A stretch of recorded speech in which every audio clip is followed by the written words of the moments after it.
In the previous video, where I told you about Cleomenes, the ruler of Sparta, going to Athens to change power there, it seems there are two things that one I did not remember to mention, and the other one seems like I didn't make very clear. So maybe to give you a background, is that Cleomenes, the ruler of Sparta, went to Athens the first time to help the Athenians remove a tyrant from power, and that is a guy who used to be known as Hippias. After he helped remove Hippias from power, a guy known as Cleisthenes and another guy became the rulers of Athens. And now these two were not tyrants. They were ruling on behalf of the people.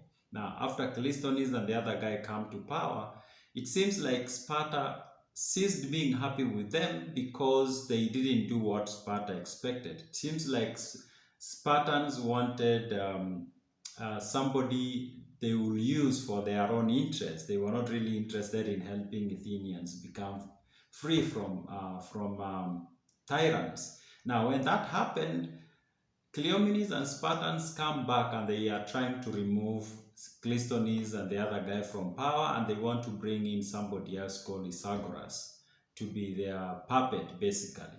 Now, but they decide they want to bring in more city-states to help them in this mission. They bring in other city-states. When these city-states come, they decide they are not going to put Isagoras in power, but they are going to bring back Hippias. That's one thing I did not mention. I did not mention that after Hippias had left, at one time Spartans contemplated bringing him back to be the tyrant of Athens. The second thing, the one I think I did not make clear, is that the story that the Corinthians gave of their suffering under two tyrants, that is Cypselus and his son Periander, was meant to illustrate to the meeting that they were having, the meeting of the allies, you might call it so, that tyrants were not good for anyone.